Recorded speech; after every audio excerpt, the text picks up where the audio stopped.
പള്ളിക്കര വിശുദ്ധ മർത്തമറിയം യാക്കോബായ സുറിയാനി കത്തീഡ്രൽ കുടുംബ യൂണിറ്റിലേക്ക് ഏവർക്കും സ്വാഗതം. പ്രിയമുള്ളവരെ, ദൈവനാമത്തിൽ മഹത്വപ്പെട്ട് യൂണിറ്റിൻ്റെ യോഗ ആരംഭിക്കുകയാണ്. ഓൺലൈനിൽ സംബന്ധിക്കുന്ന എല്ലാവരെയും സ്വാഗതം ചെയ്ത് നമുക്കിപ്പോൾ എഴുന്നേറ്റ് പ്രാർത്ഥിച്ച് യോഗ ആരംഭിക്കാം. സ്വർഗസ്ഥനായ ഞങ്ങളുടെ പിതാവേ, എൻ്റെ ഒരു നാമം പരിശുദ്ധമാക്കപ്പെടണമേ, നിൻ്റെ രാജ്യം വരണമേ, ആകാശത്തിലെ പോലെ ഭൂമിയിലാണമേ. ഞങ്ങൾക്ക് ആവശ്യമുള്ള ആഹാരം തരണമേ, ഞങ്ങളുടെ കാരോട് ക്ഷമിച്ചതുപോലെ ഞങ്ങളും പാങ്ങളോട് ക്ഷമിക്കണമേ. പരീക്ഷയിലേക്ക് ഞാൻ പ്രവേശിപ്പിക്കരുത്, പിന്നെയോ ദുഷ്ടം രക്ഷിച്ചോളണമേ. എന്നോടൊന്ന് ആ രാജ്യവും ശക്തിയും മഹത്വവും എന്നേക്കും നിനക്കുള്ളതാകുന്നു. ആമീൻ. കൃപ നിറഞ്ഞ മറിയമേ, എനിക്ക് സമാധാനം. നമ്മുടെ കർത്താവ് നിന്നോടുകൂടെ നീ സ്ത്രീകൾ വാഴ്ത്തപ്പെടലാവുന്നു. നിൻ്റെ ഉറവായ ഭർത്താവായ യേശുമിശിഹാ വാഴ്ത്തപ്പെടലാവുന്നു. ശുദ്ധമുള്ള കന്യകയും മർത്തറി തമ്പുരാൻ്റെ മേ, പാവിലായങ്ങൾക്ക് വേണ്ടി ഇപ്പോഴെപ്പോഴും ഞാൻ മനസ്സമയത്തിലും ദൈവം തമ്പുരാൻ്റെ അപേക്ഷയുള്ളമേ. ആമീൻ. വേദവായനയ്ക്കായി അപ്രൈം കുടുംബ യൂണിറ്റിലെ ശ്രീമതി ഷീല ജോയിയെ ക്ഷണിക്കുന്നു. ദൈവമേ, അങ്ങയുടെ വേദപ്രമാണത്തിലടങ്ങിയിരിക്കുന്ന അത്ഭുതമേറിയ കാര്യങ്ങളെ കാണുവാൻ തക്കവണ്ണം ഞങ്ങളുടെ ഹൃദയ കണ്ണുകളെ പ്രകാശിപ്പിക്കണമേ. ആമീൻ. Barak more. കഷ്ടകാലത്തിൽ കർത്താവ് നിന്നോട് ഉത്തരമരുളി ചെയ്യട്ടെ. യാക്കോബിൻ്റെ ദൈവത്തിൻ നാമം നിന്നെ സഹായിക്കട്ടെ. തൻ്റെ വിശുദ്ധ സ്ഥലത്തു നിന്ന് താൻ നിനക്ക് സഹായമയച്ച് സെഹ്യോനിൽ നിന്ന് നിന്നെ സഹായിക്കട്ടെ. കർത്താവ് നിൻ്റെ എല്ലാ വഴിപാടുകളെയും ഓർത്ത് നിൻ്റെ ഹോമബലികളെ പുഷ്ടിയാക്കട്ടെ. കർത്താവ് നിൻ്റെ ആഗ്രഹാനുസരണം നിനക്ക് നൽകട്ടെ. നിൻ്റെ സകല ചിന്താനുസരണം താൻ നിവർത്തിക്കട്ടെ. ഞങ്ങൾ നിൻ്റെ ജയനിമിത്തം സ്തുതി പാടി ഞങ്ങളുടെ ദൈവത്തിൻ്റെ തിരുനാമത്തിൽ പുകഴും. കർത്താവ് നിൻ്റെ ഇഷ്ടമെല്ലാം സാധിക്കട്ടെ. ദൈവം ഇപ്പോൾ തൻ്റെ അഭിഷിക്തനെ രക്ഷിച്ചിരിക്കുന്നുവെന്ന് പ്രസിദ്ധമാകുന്നു. താൻ തൻ്റെ വലം കൈയുടെ ശക്തിയാലും രക്ഷയാലും തൻ്റെ വിശുദ്ധിയിൽ സ്വർഗത്തിൽ നിന്ന് അവനോട് ഉത്തരമരുളി ചെയ്തു. ചിലർ രഥങ്ങളിലും ചിലർ കുതിരകളിലും ആശ്രയിച്ചു. ഞങ്ങളോ ഞങ്ങളുടെ ദൈവമായ കർത്താവിൻ്റെ നാമത്തിൽ പ്രബലപ്പെടും. അവർ മുട്ടുകുത്തി വീണുപോയി. ഞങ്ങൾ എഴുന്നേറ്റ് ഒരുങ്ങി നിന്നു. കർത്താവ് ഞങ്ങളെ രക്ഷിക്കുകയും ഞങ്ങൾ അപേക്ഷിക്കുന്ന നാളിൽ ഞങ്ങളുടെ രാജാവ് ഞങ്ങളോട് ഉത്തരമരുളുകയും ചെയ്യട്ടെ. ദൈവമേ, സ്തുതി നിനക്ക് യോഗ്യമാകുന്നു. Barak more. അധ്യക്ഷ പ്രസംഗത്തിനായി കത്തീഡ്രൽ സഹവികാരി എത്രയും ബഹുമാനപ്പെട്ട ജോസഫ് പള്ളിക്കൽ അച്ഛനെ ക്ഷണിക്കുന്നു. പിതാവിനും പുത്രനും പരിശുദ്ധ സ്തുതി. എത്രയും സ്നേഹമുള്ള ദൈവജനമേ, നമ്മളിന്ന് സെൻറ്റ് പോൾസ്, സെൻറ്റ് ജെയിംസ്, മൊറഫ്രെയിം എന്നീ കുടുംബ യൂണിറ്റുകളുടെ സംയുക്തമായ ഓൺലൈൻ കുടുംബ യൂണിറ്റാണ് നടത്തപ്പെടുന്നത്. ഈ ഞായറാഴ്ച നടത്തപ്പെടുന്ന നമ്മൾ ശനിയാഴ്ച നടത്തുകയാണ്. ഞായറും തിങ്കളും നമ്മുടെ പള്ളിയിലെ പ്രധാനപ്പെട്ട പെരുന്നാളാണല്ലോ. അതുകൊണ്ട് നമ്മൾ ഈ തവണ യൂണിറ്റുകൾ ശനിയാഴ്ചയാണ് ഓൺലൈനിൽ നടത്തുന്നത്. കാര്യങ്ങളുടെ സൗകര്യത്തെ പ്രതിയാണ് ക്രമീകരിക്കപ്പെട്ടിട്ടുള്ളത്. യൂണിറ്റിൻ്റെ ചീഫ് കോർഡിനേറ്റർ ജിബുനെയും അതുപോലെ തന്നെ ഏരിയ കോർഡിനേറ്റർ MB ജോയി, അതുപോലെ തന്നെ ഈ യൂണിറ്റിൽ നമുക്ക് ദൂത് നൽകുന്നത് എത്രയും ബഹുമാനനായ ഒന്നിനായ ഷിബു ചെറിയൻ അച്ഛനാണ്. ഈ ആഴ്ച നമ്മൾ ഞായറാഴ്ചത്തെ കുർബാനയിൽ നമ്മൾ വായിച്ച എവൻഗേലിയോന് മത്തായിയുടെ സുവിശേഷം 18-ാം അധ്യായത്തിൽ നിന്നാണ്. യേശു തമ്പുരാനെ ഒരു പ്രമാണി, ധനവാനായൊരു മനുഷ്യൻ യേശു തമ്പുരാനെ അഭിസംബോധന ചെയ്തുകൊണ്ട് കടന്നു വരുന്ന ഒരു ഭാഗമാണ് നമ്മൾ വായിച്ചത്. വന്ദനയായ EC വർഗീസ് കോർപ്പിസ്കോപ്പ അച്ഛൻ്റെ ദൂത് കഴിഞ്ഞ ഞായറാഴ്ച നമ്മൾ കേട്ടതാണ്. അടുത്ത ഞായറാഴ്ച നമുക്ക് സഭയുടെ ശുദ്ധീകരണ ഞായറാഴ്ചയാണ്, ഹുദശിത്വ ഞായറാഴ്ചയാണ്. സഭയുടെ ആരംഭ ദിവസം കഴിഞ്ഞ ഞായറാഴ്ച സഭയുടെ അവസാനത്തെ ഞായറാഴ്ചയായിരുന്നു. നവംബർ 1-ാം തീയതി, ഈ ആണ്ടിൽ നവംബർ 1-ാം തീയതി നമുക്ക് സഭയുടെ ആരംഭ ദിവസമായിട്ട് വരികയാണ്. നമ്മളെ സംബന്ധിച്ചോളം, ഇടവയെ സംബന്ധിച്ചോളം പെരുന്നാളിൻ്റെ തലേ ദിവസം വൈകുന്നേരത്തിൻ്റെ പ്രാർത്ഥനയൊക്കെ ഉള്ള ദിവസം കൂടിയാണ്. കഴിഞ്ഞ ഞായറാഴ്ച ചിന്തയ്ക്ക് തന്നിട്ടുള്ള ഭാഗം മത്തായിയുടെ സുവിശേഷം എന്ന് ഞാൻ നേരത്തെ പറഞ്ഞുവല്ലോ. യേശു തമ്പുരാന് നല്ലവനായ ഗുരു എന്ന് പറയാൻ തക്കവണ്ണം പറയുമ്പോൾ യേശു തമ്പുരാൻ പറയുന്നുണ്ട്, നല്ലവൻ ആരും തന്നെ ഇല്ല, പിതാവ് അല്ലാതെ നല്ലവനായ ആരും തന്നെ ഇല്ല എന്ന്. എന്തുകൊണ്ട് നീ എന്നെ നല്ലവനെന്ന് സംബോധന ചെയ്തെന്ന് യേശു തമ്പുരാൻ ആ ധനാഢ്യനായ മനുഷ്യനോട് പറയുന്നുണ്ട്. യേശു തമ്പുരാൻ്റെ അടുക്കിലേക്ക് അവൻ വരുമ്പോൾ തന്നെ അവൻ്റെ ചിന്ത നല്ല ചിന്തയാണ്. അവന് നിത്യജീവൻ തന്നെ വേണമെന്നാണ്. നിത്യജീവന് കുറഞ്ഞായത് വേറെ ഒന്നും തന്നെ അവൻ ആഗ്രഹിക്കുന്നില്ല എന്നുള്ളതാണ്. ധനമോ സമ്പത്തോ ദീർഘായുസോ ഒന്നുമല്ല അവൻ ആവശ്യപ്പെട്ടത്. ഇതിങ്ങനെ തന്നെയാണ് പഴയ നിയമത്തിൽ നമ്മൾ നോക്കുമ്പോൾ ശലോമോൻ രാജാവ് പ്രാർത്ഥിച്ചു കഴിയുമ്പോൾ യഹോവയായ ദൈവം പ്രത്യക്ഷപ്പെട്ടുകൊണ്ട് പറയുന്നത്, നീ നിനക്ക് ഇഷ്ടമുള്ളത് ചോദിച്ചുകൊള്ളൂ, നിൻ്റെ പിതാവായ ദാവീദിൻ്റെ ആദരിച്ചുകൊണ്ട് നിൻ്റെ പ്രാർത്ഥന ഞാൻ കേട്ടു, നിനക്ക് ആവശ്യമുള്ളത് ചോദിച്ചുകൊള്ളെന്നൊക്കെ ഉണ്ടെന്ന് ശലോമോനോട് ദൈവം പറഞ്ഞു കഴിഞ്ഞപ്പോൾ ശലോമോനും ആവശ്യപ്പെട്ടത് ഒരു വിഭിന്നമായ രീതിയിലാണ്. നീ ഏൽപ്പിച്ചാക്കിയ ജനത്തെ ഭരിപ്പാൻ തക്കമുള്ള ജ്ഞാനവും അറിവും വിവേകവും തരാനാണ് ശലോമോൻ പ്രാർത്ഥിച്ചത്. അപ്പോൾ യഹോവയായ ദൈവം അവനോട് പറയുന്നുണ്ട്, നീ ദീർഘായുസോ സമ്പത്തോ നിൻ്റെ ആടുമാടുകളോ അങ്ങനെയൊന്നും അല്ല നീ ആവശ്യപ്പെട്ടത്. അതുകൊണ്ട് നീ ആഗ്രഹിച്ചിരിക്കുന്ന എല്ലാം കിട്ടും. മറ്റാരെക്കാളും ഒക്കെയും നിനക്ക് നീ ആഗ്രഹിച്ചത് കൂടുതലായി തന്നെ നിൻ്റെ കൂടെ ഉണ്ടാകുമെന്ന് പറയുന്നു. അപ്പോൾ ഈ ധനാഠ്യനെ മനുഷ്യനെ സംബന്ധിച്ചോളം യേശു തമ്പുരാൻ അഭിസംബോധന ചെയ്യുമ്പോൾ അവൻ പറയുന്നത് നല്ലവനായ ഗുരു എന്നാണ്. അവനാവശ്യം നിത്യജീവൻ എന്നാണ്. നിത്യജീവൻ ആഗ്രഹിച്ചുകൊണ്ട് യേശു തമ്പുരാൻ്റെ അടുക്കിലേക്ക് വന്ന് ചോദിക്കും, ഞാൻ എന്നാ ചെയ്യേണ്ടതെന്നാണ് പറഞ്ഞത്. അപ്പോൾ യേശു തമ്പുരാനോട് പറയുന്നുണ്ട്, നീ നിനക്കുള്ളത് വിറ്റ് ദരിദ്രർക്ക് കൊടുത്തിട്ട് എന്നെ അനുഗമിക്കാനാണ് പറയുന്നത്. വന്നവൻ ധനാഢ്യനാണെന്ന് വേദഭാഗം പറയുന്നുണ്ട്. അതുകൊണ്ട് തന്നെ അവൻ്റെ ധനം വിറ്റ് മറ്റുള്ളവർക്ക് കൊടുത്ത് യേശു തമ്പുരാനെ പിൻപറ്റുവാൻ അവൻ്റെ മനസ്സ് ആഗ്രഹിച്ചില്ല. അതുകൊണ്ട് തന്നെ വേദഭാഗം പറയുന്നത് അവൻ ദുഃഖിച്ച് പിന്മാറിപ്പോയി എന്നാണ് പറയുന്നത്. അതുകൊണ്ട് തന്നെ യേശു തമ്പുരാൻ അതിനെ അനുകൂലമായ അല്ലെങ്കിൽ അതിൻ്റെ ഒപ്പം നിന്നൊരു ഉപമ പറയുന്നുണ്ട്. ധനവാന്മാർ സ്വർഗരാജ്യത്തിൽ പ്രവേശിക്കുന്ന ഒട്ടകം സൂചിയിൽ കുഴി കടക്കുന്ന പോലെയാണ്. എളുപ്പം ഒട്ടകം സൂചിയിൽ കുഴിയിൽ കിടക്കുന്നതാണെന്ന് യേശുബ്രാൻ പറഞ്ഞ് അവിടെ ആ ഭാഗം അവസാനിക്കുകയാണ് ചെയ്യുന്നത്. ഇവിടെ നമ്മുടെ ചിന്തയ്ക്ക് ചെറിയ ചിന്തയ്ക്ക് നിങ്ങൾ എല്ലാവർക്കും തരുന്നത് നിത്യജീവൻ പ്രാപിപ്പാൻ തക്കവണ്ണം ഇവനോട് പറഞ്ഞത് ഇവനുള്ള സമ്പത്ത് വിറ്റ് ദരിദ്രർക്ക് കൊടുക്കാനാണ് പറയുന്നത്. ഈ സമ്പത്ത് വിറ്റ് ദരിദ്രർക്ക് കൊടുക്കുന്ന രീതിയിനേക്കാൾ അപ്പുറമായിട്ട് സഭയുടെ ആദ്യകാലങ്ങളിലുണ്ടായിട്ടുള്ള കാര്യം നിങ്ങൾ അപ്പോസ്തല പ്രവൃത്തിയിൽ 3-ാം അധ്യായം മുതൽ വായിച്ചാൽ മനസ്സിലാവും. പത്രോസ്ലീഹയുടെ അടുക്കലേക്ക് നമ്മുടെ ശിഷ്യന്മാരെല്ലാവരും ക്രൈസ്തവ സഭയിലേക്ക് കടന്നു വന്നവരെല്ലാവരും തന്നെ അവരുടേതായ സമ്പാദ്യങ്ങൾ വിറ്റ് പത്രോസ്ലീഹനെ ഏൽപ്പിക്കുന്നൊരു സംവിധാനമുണ്ട്. അത് 5-ാം അധ്യായത്തിലേക്ക് വരുമ്പോൾ അനനിയാസ് സഫീറയ്ക്ക് ഉണ്ടായ അനുഭവം നിങ്ങൾക്ക് എല്ലാവർക്കും ഓർമ്മയുണ്ടല്ലോ. അപ്പോൾ ഇതെല്ലാം സ്ലീഹന്മാരുടെ കാൽക്കൽ വയ്ക്കുന്ന ഒരു സംവിധാനം അന്നുണ്ടായിരുന്നു. എന്നിട്ട് യേശുവിനെ പിൻപറ്റാനാണ് പറയുന്നത്.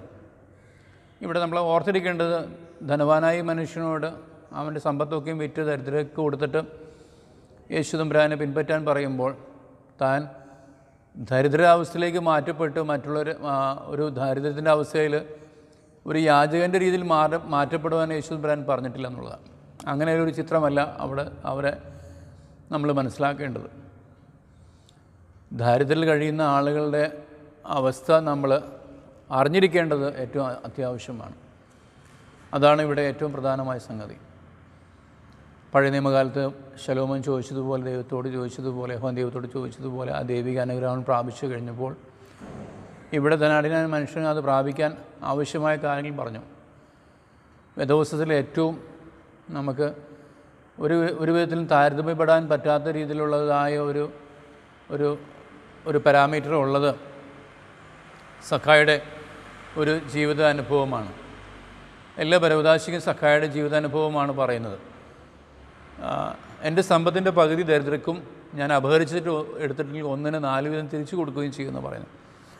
അങ്ങനെ ഒരു പാരാമീറ്റർ അല്ലെങ്കിൽ അങ്ങനത്തെ ഒരു മൂല്യബോധം അല്ലെങ്കിൽ അങ്ങനത്തെ ഒരു ജീവിതശൈലിയിലേക്ക് പ്രവേശിക്കുന്നൊരു വ്യക്തി വേദപുസ്തകത്തിൽ കണ്ടെത്താൻ വലിയ പ്രയാസമാണ്. അപ്പോക്രിഫൽ ഗ്രന്ഥങ്ങളിലുണ്ട്, എന്നാൽ ഈ പുതിയ നിയമ പുസ്തകങ്ങളിൽ അല്ലെങ്കിൽ പഴയ നിയമ പുസ്തകങ്ങളിൽ നമുക്ക് കണ്ടെത്താൻ വലിയ പ്രയാസമാണ്. എൻ്റെ സമ്പത്ത് പകുതി ദരിദ്രർക്കാണ്. യേശുവിനെ കണ്ടെത്തി കഴിയുമ്പോൾ, യേശു എൻ്റെ വീട്ടിൽ പാർക്കാൻ ആഗ്രഹിക്കുമ്പോൾ സഖായിലുണ്ടായ മാറ്റമാണ്.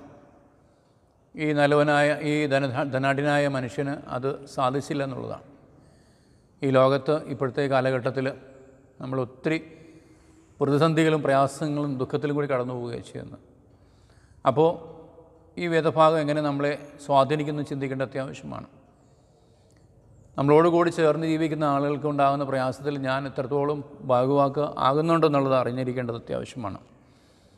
അതോ അവർക്ക് മുമ്പ് ഞാൻ നിങ്ങൾ കണ്ണടക്കുകയോ ചെയ്യുന്നതെന്ന് ചിന്തിച്ച് നോക്കാം. ഒത്തിരി ആളുകൾ രോഗത്തിൽപ്പെട്ട് മരണപ്പെട്ടുപോയി ശേഷിക്കുന്ന ആളുകൾക്ക് ഉണ്ടാകുന്ന പ്രയാസങ്ങൾ, ബുദ്ധിമുട്ടുകൾ, നമ്മുടെ സാന്നിധ്യം, നമ്മുടെ സഹായം എത്രത്തോളം ചെന്നെത്തുണ്ടെന്നുള്ള കാര്യം ചിന്തിക്കേണ്ടത് അത്യാവശ്യമാണ്. യേശുദമ്പുരാൻ നല്ലവനായ ഗുരുവെന്ന് അഭിസംബോധന ചെയ്യുമ്പോൾ അവൻ്റെ മനസ്സിലുണ്ടായിരുന്ന നിത്യജീവനാണ്. ഞാനും നിങ്ങൾ ഈ സഭയിൽ നിന്ന് ജീവിക്കുമ്പോൾ എൻ്റെ നിങ്ങളുടെയും പ്രത്യാശ എന്ന് പറയുന്നത് നിത്യജീവനാണ്. യേശുവിനോടുകൂടി വസിക്കുക, നമ്മുടെ പിതാക്കന്മാരോട് വസിക്കുക എന്നുള്ള ആഗ്രഹത്തിലാണ് ഈ കാര്യങ്ങളൊക്കെ നമ്മൾ ചെയ്ത് അല്ലെങ്കിൽ അനുധാവനം ചെയ്യുന്നത്. അപ്പോൾ തീർച്ചയായിട്ടും നിത്യജീവൻ്റെ ജീവിതത്തിൽ പ്രവേശിക്കണമെങ്കിൽ എൻ്റെ കൂടെയുള്ള സഹജീവികളെ ഞാൻ കണ്ടെത്തിയേ ഒക്കുള്ളൂ, അവരെ കണ്ട് മനസ്സിലാക്കാൻ ഒക്കുള്ളൂ. സഖായി പോലെ എനിക്ക് നിങ്ങൾക്ക് പറയാൻ ഒട്ടും സാധിക്കുകയില്ല. എൻ്റെ സമ്പത്തിൻ്റെ പകുതി ഞാൻ എന്നാ ദരിദ്രർക്ക് കൊടുക്കുന്നത്. അപഹരിച്ചിട്ട് ഒന്നെടുത്തിട്ടുണ്ടെങ്കിൽ ഒന്നിന് 4 വീതം മടക്കി കൊടുക്കാൻ തക്കമുള്ള ഒരു പാരാമീറ്ററാണ്, ഒരു മാത്തമാറ്റിക്സാണ് സഖായുടെ ഭാഗത്തുനിന്നുള്ളത്. നമുക്ക് തരുന്ന ഏറ്റവും വലിയ വെല്ലുവിളിയാണ്. അതുകൊണ്ട് തന്നെ ആയിരിക്കും മിക്കവാറും ഭവനങ്ങളിൽ ഭവനകുദാശിക സുവിശേഷം മാത്രമായിട്ട് വായിക്കപ്പെടുന്നത്. പിതാക്കന്മാരങ്ങനെ ക്രമീകരിക്കപ്പെടുമ്പോൾ തന്നെ ഒരു വീടിൻ്റെ അന്തരീക്ഷത്തിൽ സാക്രിഫൈസ് ചെയ്യാനുള്ള, ബലിയാകാനുള്ള, ത്യജിക്കാനുള്ള ഒരു മനോഭാവം ഉണ്ടാക്കിയെടുക്കുക എന്നൊരു ഒരു ചലഞ്ച് ഭവനത്തിൽ കുദാശ ചെയ്യുമ്പോൾ ഭാര്യയ്ക്കും ഭർത്താവിനും അപ്പനും അമ്മയ്ക്കും മക്കൾക്കും ഉണ്ടാകേണ്ടതായ ഒരു വലിയൊരു വെല്ലുവിളിയാണ് ഭവനകുദാശയിൽ കൂടി നമുക്ക് ലഭിക്കുന്നത്. സഖായ യേശുദമ്പുരാൻ യഥാസ്ഥാനപ്പെടുത്തിയാണ് വിടുന്നത്. ഇന്ന് ഈ ഭവനത്തിന് രക്ഷയുണ്ടായെന്നാണ് പറയുന്നത്. കാണാതെ പോയ ആടിന് തേടി വന്ന യേശുവിന് ഈ ഭവനത്തിന് രക്ഷയുണ്ടായി. പിന്നെ അബ്രഹാമിൻ്റെ പുത്രനാകൊണ്ട് ഇന്ന് ഈ ഭവനത്തിന് രക്ഷയുണ്ടായെന്നാണ് യേശുദമ്പുരാൻ പറയുന്നത്. അപ്പോൾ ആ രക്ഷയുടെ അനുഭവത്തിലേക്ക് സഖായി എത്തിക്കാൻ തക്കവണ്ണം അവൻ്റെ നിലപാടിനെ സാധിച്ചു എന്നുള്ളതാണ്. ധനവാനായ ആ മനുഷ്യൻ യേശുദമ്പുരാൻ്റെ അടുക്കൽ പോകുമ്പോൾ പിന്നെ ആ സെക്കൻഡ് പാർട്ട് കാണുന്നില്ല. സഖായുടെ കഥയിൽ പറയുമ്പോൾ, സംഭവത്തിൽ പറയുമ്പോൾ, എനിക്ക് നിൻ്റെ വീട്ടിൽ പാർക്കണമെന്ന് പറയുന്ന കാര്യം പറയുമ്പോൾ അതിൻ്റെ സെക്കൻഡ് പാർട്ട് എന്ന് പറയുന്നത് ഇവന് അബ്രഹാമിൻ്റെ പുത്രനാകൊണ്ട് അവൻ്റെ ഭവനത്തിന് രക്ഷയുണ്ടായെന്ന് പറയുന്നത്.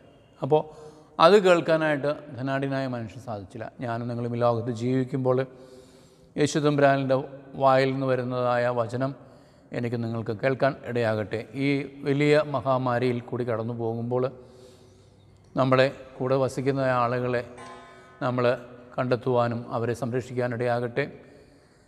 ഇത്രയും ബഹുമാനപ്പെട്ട ഷിബു അച്ഛനെ നമ്മുടെ കുടുംബയോഗത്തിലേക്ക് സ്വാഗതം ചെയ്യുന്നു. അതുപോലെ ചീഫ് കോർഡിനേറ്റർ, നമ്മുടെ വികാരിമാർ, അതുപോലെ തന്നെ area coordinator M V Joy, ഇവരെല്ലാം സന്തോഷപൂർവ്വം സ്വാഗതം ചെയ്തു. നിങ്ങൾ വന്നിട്ടുള്ള സംബന്ധിക്കുന്ന എല്ലാവരെയും സന്തോഷപൂർവ്വം സ്വാഗതിച്ചുകൊണ്ട് എൻ്റെ വാക്കുകൾ ഉപസംഹരിക്കുന്നു. ദൈവം നമ്മെ അനുഗ്രഹിക്കട്ടെ. ബൈബിൾ ടെസ്റ്റ് അവതരിപ്പിക്കുന്നതിനായി ചീഫ് കോർഡിനേറ്റർ ശ്രീ ജിബു ഐസക്കിനെ ക്ഷണിക്കുന്നു. സ്തുതി. നമ്മളുടെ ഓൺലൈൻ കമ്മ്യൂണിറ്റിന്റെ 2ാം ഘട്ടത്തിലെ 4ാമത്തെ യോഗമാണ് നമ്മുടെ ഇത്. Saint Paul's, Saint James, Mar Aprem എന്നീ 3 യൂണിറ്റുകളുടെ യോഗമാണ്. അതിന്റെ ബൈബിൾ ടെസ്റ്റിലേക്ക് നമുക്ക് കിടക്കാം. ആദ്യം ഒരു ട്രയല് തരാം, അത് കൗണ്ട് ചെയ്യില്ല. പിന്നെ 10 ക്വസ്റ്റ്യൻസ് ആണ് നമ്മൾ ചോദിക്കുന്നത്. അതിൻ്റെ അകത്ത് ഏറ്റവും കൂടുതൽ കിട്ടുന്ന ഫസ്റ്റ്, സെക്കൻഡ്, തേർഡ് അങ്ങനെയാണ്.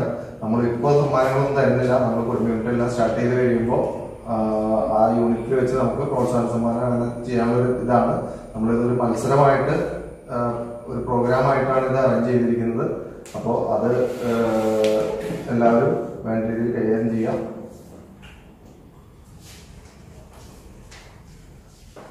മഹാജ്ഞാനം 16:7.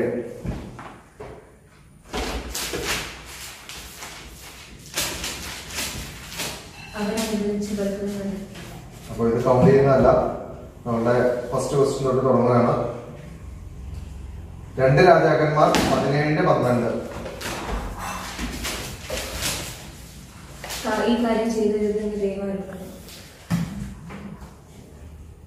അടുത്ത ക്വസ്റ്റ്യൻ റോമർ 5:10.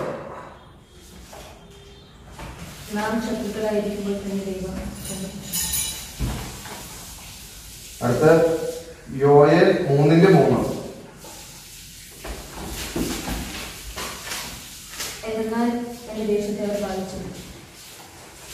സംഖ്യ 17:12.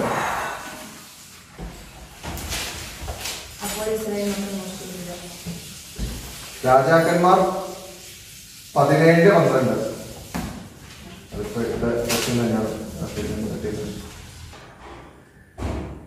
ലേവ്യ 8:28.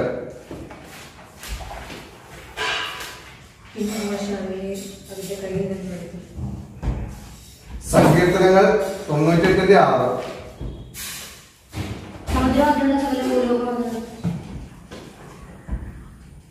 സംഖ്യ 17:12.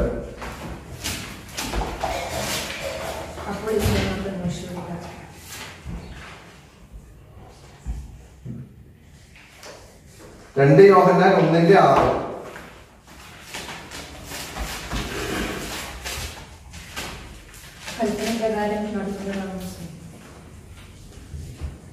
രണ്ട് രാജാക്കന്മാർ 17:12. ഈ കാര്യം ചെയ്തിരുന്ന ദൈവം അവരോട്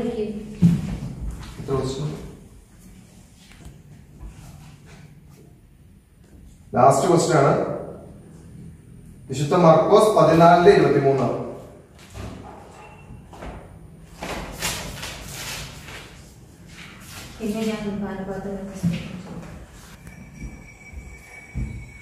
ഫസ്റ്റ് മാറപ്രൈമർ, സെക്കൻഡ് സെന്റ് പോൾസ്. വചന സന്ദേശം നൽകുന്നതിനായി നമ്മുടെ സെമിനാരി അധ്യാപകൻ എത്രയും ബഹുമാനപ്പെട്ട ഷിബു ചെറിയാനച്ചനെ ക്ഷണിക്കുന്നു. പിതാവിനും പുത്രനും പരിശുദ്ധ റൂഹായ്ക്കും സ്തുതി. നമ്മുടെ മേൽ തൻ്റെ കരുണയും മനോഗുണവും എന്നേക്കും ഉണ്ടായിരിക്കട്ടെ. ആമേൻ.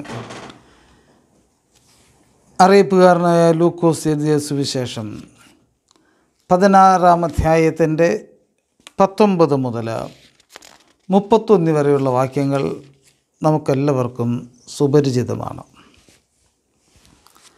ധനവാന്റെയും ലാസറിൻ്റെയും ചരിത്രമാണ് അതിൽ പറയുന്നത്. നമുക്കെല്ലാവർക്കും അറിയാം ആ ചരിത്രം എങ്ങനെയാണെന്ന്. എങ്കിലും ഒരു ഓർമ്മപ്പെടുത്തലിന് വേണ്ടി വളരെ ചുരുക്കമായിട്ട് ഞാനൊന്ന് പറയട്ടെ. ധനവാനായൊരു മനുഷ്യനുണ്ടായിരുന്നു. സമ്പത്തിൻ്റെ എല്ലാ സമൃദ്ധിയിലും, ഇന്നത്തെ പിള്ളേരുടെ ഭാഷയിൽ പറഞ്ഞാൽ അറമാദിച്ചിരുന്നൊരു മനുഷ്യൻ. അവൻ്റെ വീടിൻ്റെ അടുക്കല, പടിപ്പുര വാതുക്കൽ ഒരു പാവം മനുഷ്യനുണ്ടായിരുന്നു, ലാസർ എന്നു പേരുള്ള ഒരു കുഷ്ഠരോഗി. കാലങ്ങൾ കഴിഞ്ഞു, രണ്ടുപേരും മരിച്ചു. ലാസർ സ്വർഗത്തിൽ പോയി, ധനവാൻ നരകത്തിൽ പോയി. അവൻ നരകത്തിൽ നിന്ന് ലാസറിനെ നോക്കി കണ്ടു, അബ്രഹാം പിതാവിനെയും കണ്ടു. എന്നിട്ടൊരു അങ്ങോട്ട് പോരാനൊരു മാർഗവുമില്ല എന്ന് അബ്രഹാം പിതാവ് പറഞ്ഞപ്പോൾ ഈ ധനവാനായ മനുഷ്യൻ ഒരു അപേക്ഷ വയ്ക്കുകയാണ്. എന്നെ ഭൂമിയിലേക്ക് തിരിച്ചയക്കണം, പോയി എൻ്റെ സഹോദരന്മാരോട് പറയണം, എൻ്റെ ജീവിതം ഇങ്ങനെയായി, നിങ്ങളെങ്കിലും രക്ഷ പ്രാപിക്കണം എന്ന്. അതിന് അബ്രഹാം പിതാവ് പറയുന്ന മറുപടി ഇതാണത്: അവർ മോശയുടെയും പ്രവാചകന്മാരെയും വാക്ക് കേൾക്കാഞ്ഞാൽ മരിച്ചവരിൽ നിന്ന് ഒരുത്തൻ എഴുന്നേറ്റ് ചെന്നാലും വിശ്വസിക്കുകയില്ല. ഇതാണ് പറഞ്ഞത്. അപ്പോൾ നീ ചെന്നിട്ട് കാര്യമില്ല. കാരണം മോശയുണ്ടായിരുന്നു, മോശയുടെ ന്യായപ്രമാണമുണ്ട്, പ്രവാചകന്മാരുണ്ടായിരുന്നു, അവരെ വെളിപ്പാടുള്ള ഉപദേശങ്ങളുമുണ്ട്. ഇതൊന്നും സ്വീകരിക്കാത്തൊരു മനുഷ്യൻ നീ മരണത്തിൽ നിന്ന് ജീവിച്ചു ചെന്നാലും ഒന്നും ചെയ്യാൻ പോകുന്നില്ല, മാനസാന്തരപ്പെടാൻ പോകുന്നില്ല. അതിൻ്റെ വിശദാംശങ്ങളിലേക്കൊന്നും ഞാൻ കടക്കാൻ ഉദ്ദേശിക്കുന്നില്ല. വളരെ ചെറുതായിട്ട് ഒരു കാര്യം, എത്രയും പെട്ടെന്ന് തന്നെ പറഞ്ഞു തീർക്കുന്നതാണ് സന്തോഷമെന്ന് പറയുന്നത്. വളരെ ചെറുതായിട്ടൊരു കാര്യം മാത്രം ചിന്തിക്കാനാണ് ഞാൻ ആഗ്രഹിക്കുന്നത്. എന്തായിരുന്നു ഈ ധനവാൻ്റെ പാപം എന്ന് പറയുന്നത്? ഒന്നുകൂടി ആ വ്യക്തിയെ ഒന്ന് ശ്രദ്ധിച്ചു നോക്കുകയും ആ വേദഭാഗം വായിക്കുമ്പോൾ അത് മനസ്സിലാകും. ലാസർ എന്നു പേരുള്ളൊരു ദരിദ്രൻ വ്രണം നിറഞ്ഞവനായി അവൻ്റെ പടിപ്പുരയ്ക്കൽ കിടന്നു. ധനവാൻ്റെ മേശയിൽ നിന്ന് വീഴുന്നത് തിന്ന് വിശപ്പടക്കുവാൻ ആഗ്രഹിച്ചു. നായ്ക്കളും വന്ന് അവൻ്റെ വ്രണം നക്കും. ആ ദരിദ്രൻ മരിച്ചപ്പോൾ ദൂതന്മാർ അവനെ അബ്രഹാമിൻ്റെ മടിയിലേക്ക് കൊണ്ടുപോയി. ഇതാണ് പറഞ്ഞിരിക്കുന്ന വാക്ക്. ലാസർ, ഈ പാവപ്പെട്ട മനുഷ്യൻ, വ്രണം നിറഞ്ഞവനെന്ന് പറഞ്ഞാൽ വ്യക്തമാണ്, കുഷ്ഠരോഗിയാണ്. അന്നത്തെ കുഷ്ഠരോഗിയുടെ അവസ്ഥ നമുക്ക് ചിന്തിക്കാവുന്നതിനും അപ്പുറത്താണ്. കാരണം സ്വന്തം കുടുംബത്തിൽ അവന് പ്രവേശനമില്ല, ദൈവാലയത്തിൽ അവന് പ്രവേശനമില്ല, ആളുകൾ കൂടുന്ന സ്ഥലത്ത് അവന് ചെന്നെത്തുവാൻ സാധിക്കില്ല, പൊതു ഇടങ്ങളിൽ പോലും അവൻ സ്വാഗതം ചെയ്യപ്പെടുന്നില്ല. കൂട്ടുകാരോടുകൂടെ കൂടാനോ ഏതെങ്കിലും ഒരു ആഘോഷത്തിൽ പങ്കുചേരാനോ വേണ്ട. യഹൂദനെ സംബന്ധിച്ചിടത്തോളം ഏറ്റവും പ്രധാനമായ പെസഹ പെരുന്നാളിൽ സംബന്ധിക്കുവാൻ അവന് സാധിക്കുകയില്ല. ഒരു യഹൂദനും പെസഹ പെരുന്നാൾ മുടക്കില്ല. ആ പെസഹ പെരുന്നാളിൽ സംബന്ധിക്കാൻ പോലും ഒരു കുഷ്ഠരോഗിക്ക് അനുവാദമില്ല. അവനങ്ങനെ നരകിച്ച് ഏകാന്തത അനുഭവിച്ച് സർവ മനുഷ്യരിൽ നിന്ന് ഒറ്റപ്പെട്ട് രോഗത്തെയും മരണത്തെക്കാളും ഏറെ ദാരിദ്ര്യം അനുഭവിച്ച് ഒറ്റപ്പെടൽ അനുഭവിച്ച് ഏറ്റവും ദുരിതപൂർണമായ മരണം അനുഭവിക്കുന്നവനാണ് കുഷ്ഠരോഗി. കുരിശിൽ തറപ്പ് അത്ര വലുതൊന്നുമല്ല. കുരിശിൽ തറച്ച മനുഷ്യൻ മണിക്കൂറുകൾ കൊണ്ടോ ചിലപ്പോൾ ദിവസങ്ങൾ കൊണ്ടോ മരിക്കും. അവൻ്റെ ദുരന്തം തീർന്നു. ഇത് പതിറ്റാണ്ടുകളാണ്. എന്ന് കുഷ്ഠരോഗം ബാധിച്ചോ അന്ന് മുതൽ, അത് വെളിവായത് മുതൽ അവൻ്റെ അവസാന ശ്വാസം വരെ. കുഷ്ഠരോഗം ബാധിച്ചുകൊണ്ട് പെട്ടെന്നൊന്നും മരിക്കില്ല. ശരീരം മുഴുവൻ വ്രണങ്ങൾ വന്ന് നിറഞ്ഞ കൈകളിലെയും കാലുകളെയും വിരലുകളൊക്കെ പോയി ആകപ്പാടെ ഭീകരമായ ഒരു അന്തരീക്ഷം. ഇവിടെ പറഞ്ഞിരിക്കുന്ന ഒരു വാക്ക് വളരെ ശ്രദ്ധേയമാണ്. നായ്ക്കൾ വന്നവൻ്റെ വ്രണം നക്കും അവൻ്റെ. അപ്പോൾ അറിയാം എത്ര ഭീകരമായിരുന്നു അവൻ്റെ ജീവിതമെന്ന്. ഇനി ഈ ലാസർ എന്ന് പറയുന്ന കുഷ്ഠരോഗി, അവൻ്റെ വ്യക്തിപരമായ ജീവിതം എങ്ങനെയായിരുന്നു എന്ന് ഒന്ന് നമുക്ക് ശ്രദ്ധിക്കാം. അവൻ കിടക്കുന്നത് ധനവാനായ മനുഷ്യൻ്റെ പടിപ്പുരവാതിൽക്കലാണ്. പടിപ്പുര എന്ന് വെച്ചാൽ ഗേറ്റാണ്. പഴയ മലയാളമാണ് പടിപ്പുര. ഇപ്പോഴും പലരും പുതിയ വീടുകളിലൊക്കെ ഗേറ്റിന് പകരം പടിപ്പുര വയ്ക്കുന്നുണ്ട്. ആ പടിപ്പുരയ്ക്കാണ് അവൻ കിടക്കുന്നത്. എന്ന് വെച്ചാൽ ധനവാൻ്റെ വീടിനടുത്തല്ല, വീടിൻ്റെ അവൻ്റെ കോമ്പൗണ്ടിൻ്റെ മുറ്റത്തല്ല, പുറത്താണ്. പക്ഷേ ഗേറ്റിനോട് ചേർന്നാണ്, പടിപ്പുര വാതിൽക്കലാണ്. അവൻ ഭക്ഷണം കഴിച്ചിരുന്ന എവിടെ നിന്നാണ്? അത് ഈ വാക്യത്തിൽ കൃത്യമായിട്ട് പറയുന്നുണ്ട്. ധനവാൻ്റെ മേശയിൽ നിന്ന് വീഴുന്നത് തിന്ന് വിശപ്പടക്കുവാൻ. അങ്ങനെ അവന് ഭക്ഷണം എന്ന് വെച്ചാൽ അവൻ കുഷ്ഠരോഗിയായി അവിടെ എത്തിയത് മുതൽ അവൻ്റെ വാസസ്ഥലം എന്ന് പറയുന്നത് ധനവാൻ്റെ സ്ഥലമാണ്. അവൻ്റെ ആഹാരമെന്ന് പറയുന്നത് ധനവാൻ കൊടുക്കുന്നതാണ്. അവൻ്റെ വസ്ത്രമെന്ന് പറയുന്നത് ഉറപ്പാണ്. അവന് പുറത്തു പോയി കടയിൽ പോയി വസ്ത്രം മേടിക്കാൻ പണമൊന്നുമില്ല. അവനിവിടെ തന്നെ കിടക്കുന്നത്. അവൻ മറ്റ് കുഷ്ഠരോഗികളെ പോലെ തെണ്ടി നടക്കുന്നൊന്നുമില്ല. എന്ന് വെച്ചാൽ അതിൻ്റെ അർത്ഥം എന്താണ്? അവന് കിടക്കാൻ വേണ്ട സ്ഥലവും കഴിക്കാൻ വേണ്ട ഭക്ഷണവും ഉടുക്കാൻ വേണ്ട വസ്ത്രവും അങ്ങനെ അത്യാവശ്യ കാര്യങ്ങളെല്ലാം ഈ ധനവാൻ നിറവേറ്റി കൊടുത്തു എന്നാണ് നമ്മൾ മനസ്സിലാക്കേണ്ടത്. അവൻ ആ പടിപ്പുരവാദികൾ കിടക്കുകയല്ലേ, അപ്പം തന്നെ ധനവാൻ്റെ അല്ലേ. അപ്പോൾ ഒരു യാചകനായി പോകേണ്ട ആളുകൾ ആട്ടിയോടിച്ച് കഷ്ടം സഹിക്കേണ്ട പ്രതിസന്ധിയൊന്നും ഈ ലാസർ എന്ന് പറയുന്ന ആ ദരിദ്രനായ കുഷ്ഠരോഗിക്കില്ല. മറ്റെല്ലാ കുഷ്ഠരോഗികളെയും അപേക്ഷിച്ച് അവൻ മഹാഭാഗ്യവാനാണ്. എന്താ ഭാഗ്യവാൻ എന്ന് പറയാൻ കാരണം? അവന് യാചകനാകേണ്ടി വന്നില്ല. അവനൊരു സ്ഥലമുണ്ട് കിടക്കാൻ, അവൻ ആഹാരം ഉറപ്പുണ്ട് കഴിക്കാൻ. ധനവാന്മാരുടെ കുടുംബത്തിൽ അവരും അവരുടെ വേലക്കാരൊക്കെ കഴിച്ചു വരുമ്പോൾ എന്തായാലും ഒരു മനുഷ്യനുള്ളത് ബാക്കി വരും. അതുകൊണ്ട് അവൻ കഴിച്ചു, അല്ലെങ്കിൽ അവൻ യാചിക്കാൻ പോകുമായിരുന്നല്ലോ. വസ്ത്രങ്ങൾ അവൻ ഈ ധനവാൻ തന്നെ കൊടുത്തു. പക്ഷേ ഇന്നത്തെ സാഹചര്യം ഒന്ന് ആലോചിച്ച് നോക്കി. ഇന്ന് ഒരു എയ്ഡ്സ് രോഗിയെ ഭയപ്പെടുന്നതിനേക്കാൾ കുഷ്ഠരോഗിയെ ഭയപ്പെട്ടിരുന്ന ഒരു കാലം അത്. എയ്ഡ്സ് രോഗിയുടെ ഒപ്പം ഇരുന്ന് ഭക്ഷണം കഴിച്ചെന്ന് വിചാരിച്ച് എയ്ഡ്സ് പകരുമൊന്നുമില്ല. അവൻ്റെ കൂടെ ഒരു ബസ്സിൽ 2 സീറ്റിൽ അടുത്തടുത്ത് യാത്ര ചെയ്തു എന്ന് വിചാരിച്ച്, അല്ലെങ്കിൽ ഒരു പാത്രത്തിൽ നിന്ന് ഭക്ഷണം കഴിച്ചു എന്ന് വിചാരിച്ച്, ഇതൊന്നുമല്ല അടുത്തടുത്തൊരു കിടക്കയിൽ കിടന്നുറങ്ങിയെന്ന് വിചാരിച്ചും എയ്ഡ്സ് പകരാൻ പോകുന്നില്ല. നമുക്കറിയാം എയ്ഡ്സ് പകരുന്നത് എങ്ങനെയാണെന്ന്.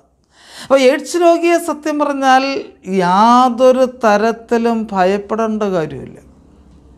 യാതൊരു തരത്തിലും ഭയപ്പെടേണ്ട കാര്യമില്ല. കാരണം എയ്ഡ്സ് ചാടിക്കയറി പകരുന്നൊരു രോഗമല്ല. പക്ഷേ കുഷ്ഠരോഗി എന്ന് പറഞ്ഞാൽ അങ്ങനെയൊന്നുമല്ല. എയ്ഡ്സ് എന്ന് പറയുന്നത് ഒരു കണ്ടേജിയസ് കമ്മ്യൂണിക്കബിൾ ഡിസീസാണ്. ഒരു സ്പർശമുണ്ടായാൽ അത് സ്പർശത്തിൻ്റെ തലങ്ങൾ നമുക്കറിയാം, ഞാൻ പറയേണ്ട കാര്യമൊന്നുമില്ല. പക്ഷേ ഈ കുഷ്ഠരോഗത്തിന് തൊടേണ്ട കാര്യമൊന്നുമില്ല. ഒരുമിച്ച് ഒരു കിടക്കയിൽ കിടന്ന് ഉറങ്ങേണ്ട കാര്യമില്ല. ഒരു പാത്രത്തിൽ നിന്ന് ഭക്ഷിക്കേണ്ട കാര്യമില്ല. അത് സാമീപ്യം കൊണ്ട് പകരാവുന്നൊരു രോഗമാണ്. സാമീപ്യം കൊണ്ട് പകരാവുന്ന രോഗം. ഇന്ന് എയ്ഡ്സിന് മരുന്നില്ല, അന്ന് കുഷ്ഠരോഗത്തിനും മരുന്നില്ല. അപ്പോൾ ആരെയാണ് കൂടുതൽ, ഏത് രോഗത്തെയാണ് കൂടുതൽ പേടിക്കേണ്ടത്?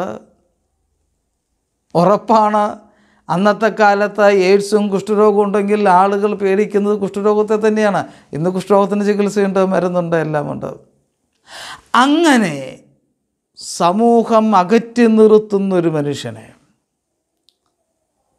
പൊതുസ്ഥലങ്ങളിൽ പ്രത്യക്ഷപ്പെടാൻ അനുവാദമില്ലാത്തൊരു മനുഷ്യനെ, ഈ ധനവാനായ മനുഷ്യൻ അവൻ മരിക്കുന്നത് വരെയും കിടക്കാനിടം കൊടുത്തു, മരിക്കുന്നത് വരെ ഭക്ഷണം കൊടുത്തു, ധരിക്കാൻ അവൻ ആയുഷ്കാലം മുഴുവൻ വസ്ത്രം കൊടുത്തു.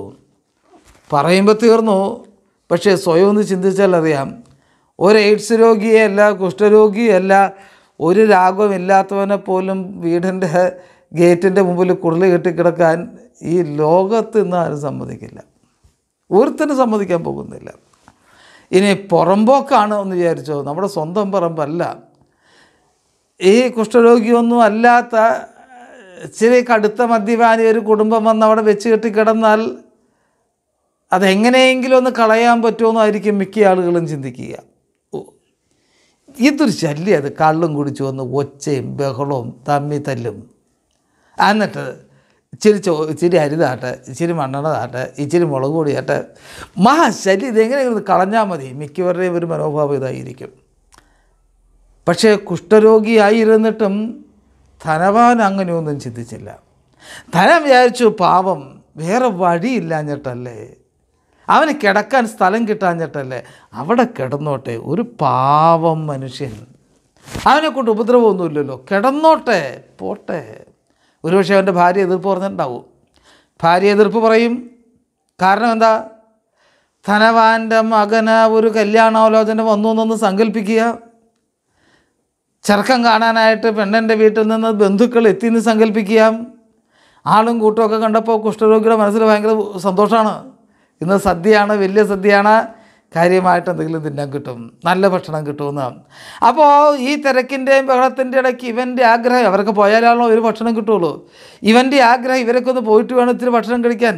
കല്യാണിക്കാൻ ഇച്ചിരി ഇരുന്ന് വർത്തമാനം പറഞ്ഞ് താമസിക്കുക, ആലോചനയ്ക്ക് പോവുള്ളൂ. അപ്പോൾ അവനെ ഇടയ്ക്ക് ചെന്നൊന്ന് കുനിഞ്ഞു നോക്കൂ, ആൾക്കാരൊക്കെ പോകാറായോ, എന്തായി ഈ പരിപാടി എന്നൊന്നറിയാൻ. അപ്പോഴായിരിക്കും യാദൃശ്ചികമായിട്ട് പെണ്ണിൻ്റെ വീട്ടിൽ നിന്ന് ഒരു കാരണം ആരാണ്ട് കുനിഞ്ഞു നോക്കിയല്ലോ, ആരാത്? ധനവാൻ എന്തു പറയും? ഒരു പാവം കുഷ്ഠരോഗിയാണ്, അത് അവിടെ കിടപ്പം, അവിടെ കിടന്നോട്ടെ, കുഴപ്പമൊന്നുമില്ല, നിങ്ങളൊക്കെ പോയി കഴിയുമ്പോൾ ഇത്തിരി ചോറ് കൊടുത്താൽ കൊണ്ടുള്ളൂ, അത്രേ ഉള്ളൂ. അത് ഇത് കേൾക്കുന്ന പെണ്ണിൻ്റെ അമ്മാവൻ എന്തു പറയും? ആയിക്കോട്ടെ, ഞങ്ങൾ വിവരം അറിയിക്കാം, പിന്നെ ഞങ്ങൾക്ക് അറിയിക്കാം, എല്ലാവരും ആലോചിക്കട്ടെ, അറിയിക്കാം. അത് തന്നെ. ഒരു മനുഷ്യൻ ആ പടി തിരിച്ചു കയറില്ല. എത്രയും പെട്ടെന്ന് രക്ഷപ്പെടാനായിരിക്കും ശ്രമിക്കുക. ഇപ്പം മകൻ്റെ ഭാവി അല്ലെങ്കിൽ മകളുടെ ഭാവി അപകടത്തിലാക്കുന്ന, ധനവാൻ്റെ തന്നെ ഭാര്യയുടെ തന്നെ കുടുംബാംഗങ്ങളുടെ ആരോഗ്യം അപകടത്തിലാക്കുന്ന, ജീവിതത്തിന് റിസ്ക് എടുക്കുന്ന ഒരു പ്രവൃത്തിയാണ്. ഭക്ഷണം കൊടുക്കുന്നു, പകരാൻ സാധ്യതയുണ്ട്, അടുത്തടുത്ത് വരുന്നു, പഴന്തുനയൊക്കെ അവ കൊടുക്കുന്നു. പക്ഷേ പോട്ടെ, ജീവിച്ച് പോട്ടെ, അവന് ജീവിക്കണ്ടേ. എല്ലാവരും തള്ളിക്കളഞ്ഞാൽ എന്ത് ചെയ്യും? എല്ലാവരും തള്ളിക്കളഞ്ഞാൽ എന്ത് ചെയ്യും? ജീവിച്ച് പോട്ടെ, പഴയതല്ലേ, സാരമില്ല. ധനവാൻ്റെ മനോഭാവം അതാണ്. എൻ്റെ ഈ പ്രസംഗം കേൾക്കുന്ന ആരെങ്കിലും ആ ധനവാൻ്റെ 100-1 നന്മയുള്ളവരുണ്ടോ എന്നെനിക്കൊരു സംശയമുണ്ട്. പച്ചയ്ക്ക് ചോദിക്കാം, ഒരു ലോകം മുഴുവൻ ഭയപ്പെടുന്ന ഒരു കുഷ്ഠരോഗിയെ ആയുഷ്കാലം മുഴുവൻ പരിപാലിച്ച്, എന്ന് വെച്ചാൽ കിടക്കാനിടം കൊടുത്തു, കഴിക്കാൻ വസ്ത്രം കൊടുത്തു, ധരിക്കാൻ വസ്ത്രം കൊടുത്തു, അങ്ങനെ ഒരു കുഷ്ഠരോഗിയെ സംരക്ഷിച്ച ധനവാൻ നരകത്തിൽ പോയി എങ്കിൽ, ഒരു എയ്ഡ്സ് രോഗിക്ക് ഒരു ഗ്ലാസ് വെള്ളം പോലും കുടിക്കാൻ കൊടുക്കാത്ത, കടബാധ്യത കയറി മുടിഞ്ഞു വന്നൊരു ബന്ധുവിന് പോലും കിടക്കാനിടം കൊടുക്കാത്ത, വളരെ ആപത്തിൽപ്പെട്ട വഴിയിൽ കിടക്കുന്ന ഒരു മനുഷ്യനെ ആശുപത്രിയിൽ കൊണ്ടുപോകാൻ മനസ്സ് തോന്നാത്ത, ഇന്നത്തെ ഈ ലോകത്ത് ആർക്ക് സ്വർഗരാജ്യത്തിൽ പോകാൻ കഴിയും?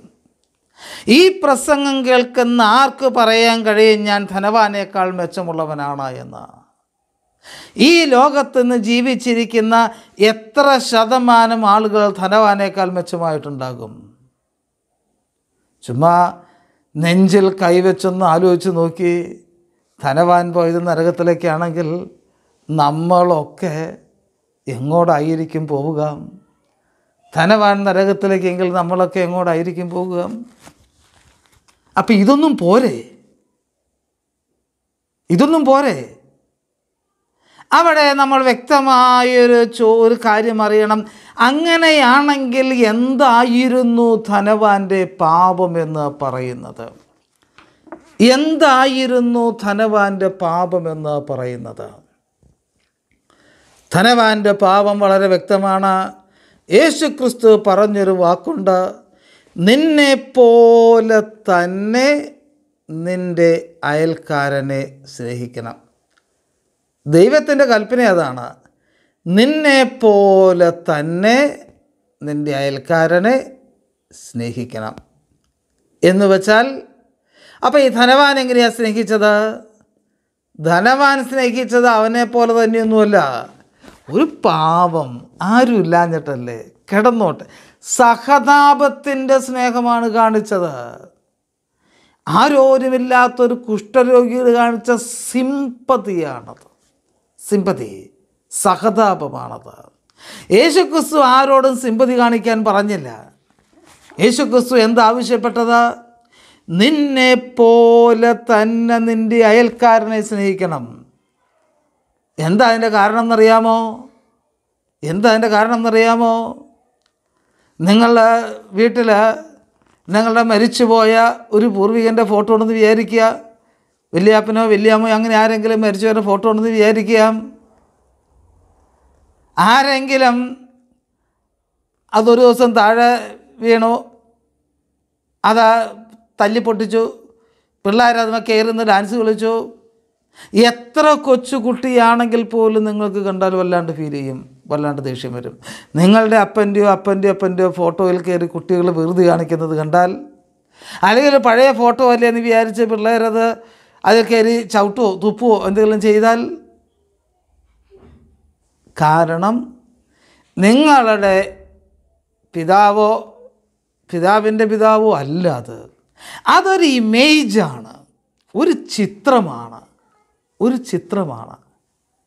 നമ്മളൊക്കെ ചിത്രങ്ങളാണെന്ന് മറക്കരുത്. ദൈവം എങ്ങനെയാണ് നമ്മളെ സൃഷ്ടിച്ചത്? ദൈവത്തിൻ്റെ സ്വരൂപം, ഇമേജ് ഓഫ് ഗോഡ്, ദൈവത്തിൻ്റെ സാദൃശ്യം, ലൈക്ക്നെസ് ഓഫ് ഗോഡ്, ദൈവത്തിൻ്റെ ജീവശ്വാസം, ബ്രത്ത് ഓഫ് ഗോഡ്. മൂന്ന് അടയാളങ്ങളാണ് മനുഷ്യനുള്ളത്, വൈശിഷ്ട്യങ്ങൾ. ഒന്നവൻ ദൈവത്തിൻ്റെ സ്വരൂപമാണ്, ഒന്നവൻ ദൈവത്തിൻ്റെ സാദൃശ്യമാണ്, അതൊന്നും വിശദീകരിക്കാൻ നേരമില്ല. ഒന്ന് അവൻ്റെ ജീവശ്വാസം ദൈവം ഊതി കൊടുത്തതാണ്. എങ്ങനെയാണ് മനുഷ്യൻ? ആ നമുക്ക് നമ്മുടെ വാങ്ങിപ്പോയവരുടെ ഇമേജ്, ചിത്രങ്ങൾ അതിനെ അപമാനിക്കുന്നത് വലിയ പ്രയാസമാണെങ്കിൽ ദൈവത്തിൻ്റെ സ്വരൂപമായ ഒരുവൻ്റെ അടുത്ത് സിമ്പതിയും കൊണ്ട് ചെല്ലുന്ന ദൈവത്തിന് സഹിക്കില്ല. കാരണം നീയും അവനും അവളും കണ്ണില്ലാത്തവനും കാലില്ലാത്തവനും കഞ്ഞിക്കില്ലാത്തവനും വിവേകശൂന്യനും സംസാരിക്കാൻ അറിയാത്തവനും ഒക്കെ ദൈവസ്വരൂപങ്ങളാണ്. ലോകത്ത് ജനിച്ച് വീണിട്ടുള്ള ഓരോ മനുഷ്യനും ദൈവസ്വരൂപമായിട്ടാണ് ജനിക്കുക. അവൻ്റെ ജീവശ്വാസം ഏദൻ തോട്ടത്തിൽ വെച്ച് ദൈവം ഊതിക്കൊടുത്തതാണ്. അപ്പോൾ നമ്മൾ ചവിട്ടോ തുപ്പോ ചെയ്ത ചിത്രം ജീവനില്ലാത്ത സ്വരൂപമാണെങ്കിൽ ഇവിടെ നമ്മൾ അപമാനിക്കുന്നതും പരിഹസിക്കുന്നതും ഒറ്റപ്പെടുത്തുന്നതും മാറ്റി നിർത്തുന്നതും കരുതാതെ തള്ളിക്കളയുന്നതും ദൈവത്തിൻ്റെ ജീവനുള്ള സ്വരൂപങ്ങളെയാണ്. ദൈവസ്വരൂപം പരിഹസിക്കപ്പെട്ടാൽ, ദൈവസ്വരൂപം അപമാനിക്കപ്പെട്ടാൽ, ദൈവസ്വരൂപം ഒറ്റപ്പെടുത്തപ്പെട്ടാൽ അത് സഹിക്കാൻ ദൈവത്തിനാവില്ല. അവന് കഴിവ് കുറവായിരിക്കും, അവന് രോഗം ഉണ്ടായിരിക്കും, അവന് സാമ്പത്തികമായിട്ട് മോശമായിരിക്കും, ചിലപ്പോൾ നന്നായിട്ട് സംസാരിക്കാനുള്ള വിവേകം അവനില്ലായിരിക്കും. പക്ഷേ അവൻ ദൈവസ്വരൂപമാണ്. നമുക്കറിയാം, ഒരു സ്വർണം കൊണ്ട് മാലയുണ്ടാക്കിയാലും മോതിരമുണ്ടാക്കിയാലും വളയുണ്ടാക്കിയാലും നെക്ലേസ് ഉണ്ടാക്കിയാലും അതിൻ്റെ മൂല്യം എന്ന് പറയുന്നത് ആ സ്വർണത്തിൻ്റെ മൂല്യമാണ്. ബാക്കിയൊക്കെ അതിൻ്റെ ഷേപ്പിൻ്റെ വ്യത്യാസമുള്ളൂ. മനുഷ്യൻ അവൻ ദരിദ്രനായാലും ധനികനായാലും ഡോക്ടറായാലും കർഷകനായാലും മീൻ പിടിക്കുന്നവനായാലും യാചകനായാലും എയ്ഡ്സ് രോഗിയായാലും അവൻ്റെ മൂല്യമെന്ന് പറയുന്നത് അവനുള്ള ദൈവസ്വരൂപമാണ്. ആ ദൈവസ്വരൂപം പരിഹസിക്കപ്പെടാൻ പാടില്ല, അവഗണിക്കപ്പെടാൻ പാടില്ല, ഒറ്റപ്പെടുത്താൻ പാടില്ല. അവിടെ സഹതാപം എന്ന് പറയുന്നത് പാപമാണ്. യേശുവിൻ്റെ വാക്ക് വളരെ വ്യക്തമാണ്: നിന്നെ പോലെ തന്നെ നിൻ്റെ അയൽക്കാരനെ സ്നേഹിക്കണം. ഒരു വിട്ടുവീഴ്ചയും ഇല്ലാണ്ടാണ് യേശു ക്രിസ്തു പറയുന്നത്. അപ്പോൾ ധനവാൻ്റെ പാപം സഹായിച്ചില്ല എന്നുള്ളതല്ല. ധനവാൻ്റെ പാപമെന്ന് പറയുന്നത് തുല്യമായി കണ്ട് ആദരിച്ചില്ല, ബഹുമാനിച്ചില്ല, കരുതിയില്ല എന്നുള്ളതാണ്. ധനവാൻ കരുതി കുഷ്ഠരോഗിയായിട്ട് കരുതേണ്ടിയിരുന്നത് അവന് തുല്യനായ, അവനൊപ്പമുള്ള, അവനെപ്പോലെ ഒരുത്തനായിട്ടാണ്. നിന്നെപ്പോലെ തന്നെ നിൻ്റെ അയൽക്കാരനെ സ്നേഹിക്കണം. നമ്മുടെ സമൂഹം, ഒരുപക്ഷെ നമ്മുടെ സമൂഹം ഇന്ന് ചെയ്യുന്ന ഏറ്റവും വലിയ പാപമെന്ന് പറയുന്നത് ഈ അവഗണിക്കലാണ്. വലിയ ആളുകൾ വന്നാൽ നല്ല കസേരയിട്ട് കൊടുക്കാൻ നമുക്കറിയാം. ചെറിയ ആളുകൾ വന്നാൽ മുറ്റത്ത് നിർത്തുന്ന പാരമ്പര്യം നമുക്കുണ്ടായിരുന്നു. വീടിനകത്തേക്ക് എല്ലാവരെയും കയറ്റാൻ ഇഷ്ടപ്പെടാത്തൊരു കാലമുണ്ടായിരുന്നു. ഞാൻ ഒരിക്കൽ വീട് കൂദാശ ചെയ്യാൻ പോയി. പറഞ്ഞാൽ വിശ്വസിക്കില്ല, സാധാരണക്കാരെ നമ്മളൊക്കെ താമസിക്കുന്ന വീടിൻ്റെ 10 ഇരട്ടി വലുപ്പമുള്ള വീടിനകത്ത് തന്നെ സ്വിമ്മിംഗ് പൂളുള്ള ഒരു വീട്. ആ സ്വിമ്മിംഗ് പൂളിനോട് ചേർത്ത് ബാറും ഉണ്ട്. അങ്ങനത്തെ ഒരു വീടാണ് കൂദാശ ചെയ്യാൻ പോയത്. 10-15,000 സ്ക്വയർ ഫുട്ട് ഏരിയ ഉള്ളൊരു വീട്. ഞാൻ അവിടെ ചെന്നപ്പോൾ ചോദിച്ചു, ഇതെന്താ ചങ്ങാതി ഇത് ഇത്രയും? ഇത് ആദ്യം ഒരു വലിയൊരു ഡ്രോയിങ് റൂം, പിന്നെ കുറച്ചും കൂടി ചെറിയൊരു ഡ്രോയിങ് റൂം, പിന്നെ ചെറിയ ഒരു ഡ്രോയിങ് റൂം. ഞാൻ ചോദിച്ചു, ഇതിന് ഈ 3 ഡ്രോയിങ് റൂം എന്തിനാ? അപ്പോൾ പുള്ളി വളരെ കൃത്യമായിട്ട് പറഞ്ഞു, ആരൊക്കെ വന്നാലും ഇരിക്കാൻ വേണ്ടിയിട്ടാണ് വരുന്നത്. അപ്പോൾ കുറേ പേര് വരും, പലരും എന്നെ കാണാൻ വരും, പല ആവശ്യത്തിന് വരും, അവരൊക്കെ അവിടെ ഇരിക്കും. പിന്നെ കുറച്ചുകൂടി വേണ്ടപ്പെട്ട ആരെങ്കിലുമൊക്കെ വരികയാണെങ്കിൽ അവരും ഒപ്പം ഇരുത്താൻ പറ്റില്ലല്ലോ, അവരെ ഇടത്തരം മുറിയിൽ. വളരെ വേണ്ടപ്പെട്ട VIP ഒക്കെ വന്നാലോ ഈ അതിവിശിഷ്ടമായ, തമ്പുരാൻ അന്നേ പറഞ്ഞു ഈ കാറ്റഗറൈസേഷൻ നടക്കില്ല. ദൈവത്തിൻ്റെ സ്വരൂപത്തെ അപമാനിക്കുന്ന, മാറ്റി നിർത്തുന്ന, ചെറുതാക്കുന്നതൊന്നും ദൈവം സമ്മതിച്ച് തരാൻ പോകുന്നില്ല. ധനവാൻ്റെ പാപം ആ തുല്യമായി കാണുക എന്നുള്ളൊരു പാരമ്പര്യം ഉണ്ടായിരുന്നില്ല. ജാതിയുടെ പേരിൽ, മതത്തിൻ്റെ പേരിൽ, നിറത്തിൻ്റെ പേരിൽ. നമുക്കറിയാം അമേരിക്കയിൽ ഇപ്പോൾ എത്ര കറുത്ത വർഗ്ഗക്കാർ പോലീസിൻ്റെ പീഡനത്തിൽ മരിച്ചു എന്ന് നമുക്കറിയാം. വടക്കേ ഇന്ത്യയിൽ എത്ര സ്ഥലത്ത് പെൺകുട്ടികൾ ജാതിയുടെ പേരിൽ, ദളിതരായതിൻ്റെ പേരിൽ കൊല്ലപ്പെട്ടു എന്നും കത്തിക്കപ്പെട്ടു എന്നും പീഡിപ്പിക്കപ്പെട്ടു എന്നും നമുക്കറിയാം. ഉള്ളതിൻ്റെ 100 പോലും പുറത്തു വരുന്നില്ല എന്നുള്ള കാര്യം ഒരുപക്ഷെ പലരും ചിന്തിക്കുന്നുണ്ടാകുമായിരിക്കും. നമ്മുടെ സഭയിൽ പോലും ഈ വലിപ്പ വ്യത്യാസങ്ങൾ പല കാര്യങ്ങളിലും, അവഗണന ഒരു വശത്തും പരിഗണന, വലിയ പരിഗണന മറുവശത്തും, ഭീകരമായ അവഗണന മറുവശത്തും നമ്മൾ കാണുന്നുണ്ട്. ഞാൻ പറയട്ടെ, മനുഷ്യൻ എന്ന് പറയുന്നത്, ഒരു സുറിയാനി ക്രിസ്ത്യാനി എന്ന് പറയുന്നത് പരിശുദ്ധമായ മോറോൻ കൊണ്ട് അഭിഷേകം ചെയ്യപ്പെട്ടവനാണ്. അത്രയും പറഞ്ഞപ്പോൾ അതിൻ്റെ പ്രാധാന്യം നിങ്ങൾക്ക് മനസ്സിലായില്ല. എപ്പോഴാണൊരു ദൈവാലയം അതിൻ്റെ പൂർണ്ണതയിൽ ദൈവാലയമാകുന്നു എന്നറിയാമോ? ആ ദൈവാലയം അതിൻ്റെ പൂർണ്ണതയിൽ ദൈവാലയമാകുന്നത് ആ ദൈവാലയം മൂറോൻ കൊണ്ട് കൂദാശ ചെയ്യപ്പെടുമ്പോഴാണ്. ആ ത്രോണോസ് മൂറോൻ കൊണ്ട് അഭിഷേകം ചെയ്യപ്പെടുകയാണ്. എല്ലാ ത്രോണോസും മൂറോൻ കൊണ്ട് അഭിഷേകം ചെയ്യപ്പെടുക എന്ന് വെച്ചാൽ ദൈവാലയത്തെ പൂർണ്ണതയിലേക്ക് വരുത്തുന്ന മൂറോൻ അഭിഷേകവും, ഒരു മനുഷ്യനെ സത്യക്രിസ്ത്യാനിയാക്കി തീർക്കുന്ന മൂറോൻ അഭിഷേകവും ഒരേ വസ്തുവിനാൽ നിർവഹിക്കപ്പെടുന്നതാണ്. അതാ പൗലോസ് പറയുന്നത്, നിങ്ങൾ ദൈവത്തിൻ്റെ ആലയമാകുന്നു. ദൈവത്തിൻ്റെ ആലയമാകുന്നു. ആ ദൈവത്തിൻ്റെ ആലയമായ മനുഷ്യൻ ദൈവഹിതമനുസരിച്ച് തന്നെ ജീവിച്ചേ മതിയാകുള്ളൂ. അപ്പോൾ ചിലപ്പോൾ ഒക്കെ ആൾക്കാരോട് പറയും, അത് സാരമില്ല അച്ഛാ, ദൈവാലയവും മനുഷ്യനൊക്കെ ഒരുപോലെ തന്നെയല്ലേ ഇപ്പോൾ ഉള്ളൂ. ഒരു മനുഷ്യൻ്റെ അടുത്ത് വന്നാൽ അവനെ സ്വീകരിക്കുന്ന അവൻ്റെ വലുപ്പം അനുസരിച്ചാണ്. ആർക്കെങ്കിലും ഒരു 10 പൈസ നമ്മൾ കൊടുക്കുകയാണെന്നുണ്ടെങ്കിൽ അത് 10 പേരോ 100 പേരോ 1000 പേരോ കാണിച്ചു കൊടുക്കാൻ വാട്സപ്പിൽ എല്ലാ ഗ്രൂപ്പുകളിലോട്ട് പ്രചരിപ്പിക്കാൻ നമുക്ക് ആഗ്രഹമുണ്ട്. ചെറുത് ചെയ്യുന്നവനാണ് കേട്ടോ ഈ കുഴപ്പമുള്ളൂ. കഴിഞ്ഞ ദിവസം ഒരു ദൈവാലയത്തിലൊരു മനുഷ്യൻ വികാരി അച്ഛൻ്റെ അടുത്ത് വന്നു, അച്ഛാ ഒരിച്ചിരി പൈസ ഉണ്ട് അച്ഛൻ, ആർക്കെങ്കിലും അച്ഛൻ ചെയ്യാം, പള്ളിക്ക് ചെയ്യാം, ആർക്കെങ്കിലുമൊക്കെ ഒരു സഹായത്തിന് ആർക്കെങ്കിലുമൊക്കെ ഉപകാരപ്പെടട്ടെ, എത്രയിട്ട്. വന്ന മനുഷ്യൻ അത്ര ചെറുതല്ലാത്തതുകൊണ്ട് അച്ഛൻ വിചാരിച്ചു ഒരു 10-25,000 രൂപ കാണുമായിരിക്കും, അല്ലെങ്കിൽ ഒരു 50,000. സാമാന്യം നല്ല ശമ്പളം വരുമാനമുള്ള മനുഷ്യനാണ്. ആ മനുഷ്യൻ കയ്യിലേക്ക് വെച്ച് കൊടുത്ത ചെക്ക് കണ്ട് അച്ഛൻ ഞെട്ടിപ്പോയി. 12 ലക്ഷം രൂപയുടെ ചെക്കാണ്. ആ മനുഷ്യൻ പറഞ്ഞു, അച്ഛൻ ആരോടും പറയണ്ട, ഒഫീഷ്യലൊന്നും ആക്കണ്ട, ആരും പറയണ്ട. 12 ലക്ഷം രൂപ ചെക്ക് കൊടുത്ത മനുഷ്യൻ പറഞ്ഞതാണ്. പക്ഷേ 1000 രൂപ കൊടുത്ത മനുഷ്യൻ്റെ ആഗ്രഹവും അത് നോട്ടീസ് ബോർഡിൽ വരണമെന്നുള്ളതാണ്. എല്ലാവരും അറിയണം, ഞാൻ 1000 കൊടുത്തു. പാപങ്ങൾ നമ്മളിലൊക്കെ പതിവാണ്. നമ്മെപ്പോലെ കരുതാൻ നമുക്കാവില്ല. അടുത്ത് കിടക്കുന്ന ഒരു മെഡിസിന് പഠിക്കുന്ന ഒരു കൊച്ച്, അവൻ വീട്ടിലുണ്ട്. തൊട്ടപ്പുറത്തെ വീട്ടിലെ കൊച്ച് കഷ്ടപ്പെട്ട് പലയിടത്തും തെണ്ടിത്തിരിഞ്ഞ് മേടിച്ച് കൊണ്ടുവന്ന് ഓരോ മാസത്തെയും ഫീസ് അടച്ച് നേഴ്സിംഗ് പഠിക്കുകയാണ്.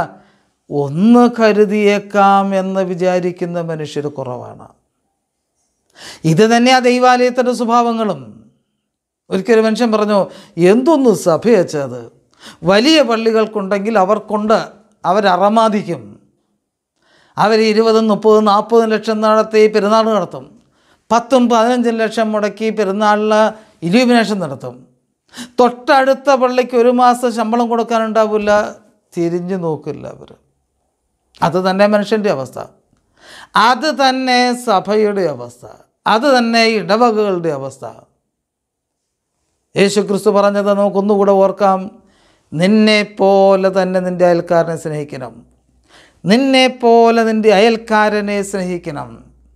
നിൻ്റെ വീട്ടിൽ സമൃദ്ധിയായുള്ളപ്പോൾ അടുത്തുള്ളവനെ സിമ്പതി കൊണ്ടല്ല, അവൻ ദൈവസ്വരൂപമാണ് എന്നറിഞ്ഞു കൊടുക്കണം. വീട് കൂദാശയെ ചെയ്യുമ്പോൾ ചൊല്ലുന്ന പ്രാർത്ഥന തുടങ്ങുന്നെങ്ങനെയാണ്? ഈ ഭവനത്തിലെ വരവുകളും ചിലവുകളും സർവ പ്രവർത്തനങ്ങളും തിരുനാമ മഹത്വത്തിനും നീതിയുടെ പരിപാലനത്തിനായിരിക്കണം. വീട്ടിലെ വരവ് നീതിയുടെ പരിപാലനത്തിനായിരിക്കണം. അപ്പോൾ ദൈവാലയത്തെ സംബന്ധിച്ചിടത്തോളം അവിടെ നടക്കുന്ന എല്ലാ പ്രവൃത്തികളും നീതിയുടെ പരിപാലനത്തിനായിരിക്കണമെന്നുള്ളത് എത്രയോ പ്രധാനപ്പെട്ടതാണ്. സഭയുടെ ദൗത്യമെന്ന് പറയുന്നത് തന്നെ യേശുക്രിസ്തു ജീവിച്ചതുപോലെ ജീവിക്കുക എന്നുള്ളത്. ഞാൻ പറഞ്ഞ് അവസാനിപ്പിക്കട്ടെ. നമ്മളൊക്കെ ഒരു വലിയ തെറ്റിദ്ധാരണയിലാണ്. 5-10 രൂപ ഒരാൾക്ക് കൊടുത്താൽ, അല്ലെങ്കിൽ 5000-ഓ 10,000-ഓ ഒരു സഹായത്തിനൊരു പ്രാവശ്യം കൊടുത്താൽ സ്വർഗരാജ്യത്തിന് അവകാശി ആയി എന്നുള്ളതാണ്. വലിയ രീതിയിൽ ആഘോഷങ്ങളും പെരുന്നാളും നടത്തിയാൽ പള്ളി വലുതായി എന്നാണ്. എങ്ങനെയെങ്കിലുമൊക്കെ ഏതെങ്കിലുമൊക്കെ സ്ഥാനമാനങ്ങൾ മേടിച്ചെടുത്താൽ വലിയതായി എന്നുള്ളതാണ്. ധനവാൻ വലുതായിരുന്നു 60, 70, 80 കൊല്ലം. പക്ഷേ ആ കുഷ്ഠരോഗി വലുതാകാൻ പോകുന്ന 60,000-ഓ 70,000-ഓ 80 ലക്ഷമോ കൊല്ലമല്ല, നിത്യതയിലാണ് ധനവാൻ ആ ലാസറ വലിയവനാകാൻ പോകുന്നത്. ചിന്തിക്കുക, നമ്മൾ എന്താണ് നമ്മുടെ അവസ്ഥ എന്ന് പറയുന്നത്? എന്താണ് നമ്മുടെ കുടുംബത്തിൻ്റെ അവസ്ഥ? എന്താണ് നമ്മുടെ ദൈവാലയത്തിൻ്റെ അവസ്ഥ? എന്താണ് നമ്മുടെ സഭയുടെ അവസ്ഥ? യേശു കൽപ്പിച്ചതുപോലെ നിന്നെപ്പോലെ തന്നെ നിൻ്റെ അയൽക്കാരനെ സ്നേഹിക്കാൻ തക്കവണ്ണം നമ്മുടെ ഹൃദയം തുറക്കണം. നമ്മുടെ ഭവനം അത് എന്താ പറയുക, ഇടത് കൈ ചെയ്യുന്നത് വലത് കൈ അറിയരുത് എന്ന് പറഞ്ഞതുപോലെ ആരും അറിയാതെ കരുതുന്ന ഭവനമായിരിക്കണം. യജമാന മനോഭാവത്തോടെയല്ല, പാപം എന്നുള്ള മനോഭാവത്തോടെയല്ല, അവൻ ദൈവസ്വരൂപമെന്നു പോലെ കരുതുന്നവനായിരിക്കണം. നമ്മുടെ അടുത്ത കുടുംബത്തിൻ്റെ പ്രതിസന്ധി നമ്മുടെ പ്രതിസന്ധിയായിരിക്കണം. നമ്മുടെ അടുത്ത ദൈവാലയത്തിൻ്റെ പ്രതിസന്ധി നമ്മുടെ ദൈവാലയത്തിൻ്റെ പ്രതിസന്ധിയായിരിക്കണം. ലോകത്ത് ആര് പ്രതിസന്ധിയിലുണ്ടോ അവരിലൊക്കെ ദൈവത്തിൻ്റെ മുഖം കണ്ട് മുമ്പിലേക്ക് പോകാൻ നമുക്ക് സാധിക്കണം. ദൈവത്തിൻ്റെ തിരുനാമം എന്നും മഹത്വപ്പെടുമാറായിരിക്കട്ടെ. എന്നെ ശ്രദ്ധിച്ച നിങ്ങൾക്കെല്ലാവർക്കും നന്ദി. ക്ഷമയോടെ കേട്ടിരുന്നതിന് നന്ദി. പ്രാർത്ഥിക്കുമ്പോൾ മറക്കാതെ എനിക്ക് വേണ്ടി പ്രാർത്ഥിക്കുക.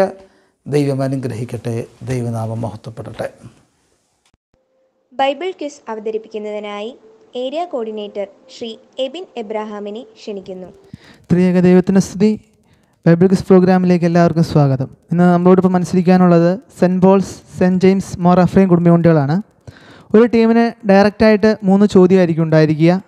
വിശുദ്ധ ഗ്രന്ഥത്തിൽ നിന്നായിരിക്കും ചോദ്യം. ആലോചിച്ച് മൈക്കെടുത്ത് ഒച്ചത്തിൽ ഉത്തരം പറയണം. തുടങ്ങാം. യേശു ശിഷ്യന്മാരോട് കടന്നു പോകരുത് എന്ന് വിലക്കിയ പട്ടണം?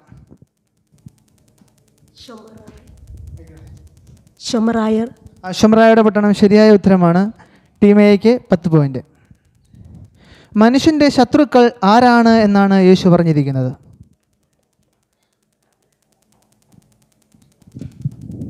അവൻ്റെ വീട്ടുകാർ തന്നെ ശരിയായ ഉത്തരമാണ്. ടീം ബിക്ക് 10 പോയിന്റ്. സ്ത്രീകളിൽ നിന്ന് ജനിച്ചവരിൽ വലിയവൻ ആര്? യോഹന്നാൻ സ്നാപകൻ ശരിയായ ഉത്തരമാണ്. 10 പോയിന്റ്. ഫസ്റ്റ് റൗണ്ട് കഴിഞ്ഞു. സെക്കൻഡ് റൗണ്ട് നമ്മൾ അവിടെ തുടങ്ങുകയാണ്. ഈ ലോകത്തിൽ വരുവാനുള്ള ലോകത്തിലും ക്ഷമിക്കപ്പെടാത്ത പാപം എന്ത്? പരിശുദ്ധാത്മാവിനോട് നേരെയുള്ള ദൂഷണം. പരിശുദ്ധാത്മാവിനെതിരെയുള്ള ദൂഷണം ശരിയായ പോയിന്റാണ്. അവിടെ 10 പോയിന്റ്. വരുവാനുള്ള ഏലിയാവ്? ശരിയാണ്. 10 പോയിന്റ്.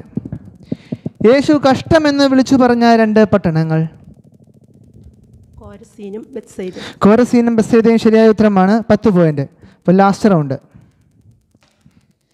ചീത്ത നിക്ഷേപങ്ങളിൽ നിന്ന് തിന്മ പുറപ്പെടുവിക്കുന്നത് ആര്? ദുഷ്ടമനുഷ്യർ, ചീത്ത മനുഷ്യർ ശരിയായ ഉത്തരമാണ്. അവിടെ 10 പോയിന്റ്. ദുഷിത്വവും വ്യഭിചാരവുമായ തലമുറയ്ക്ക് നൽകപ്പെടുന്ന അടയാളം?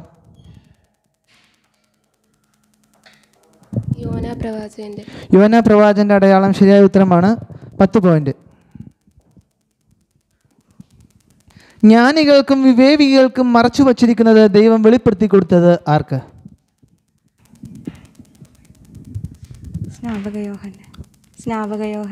അല്ല, ശിശുക്കൾക്ക് ശരിയായ ഉത്തരമാണ്. ഇവിടെ 5 പോയിന്റ്.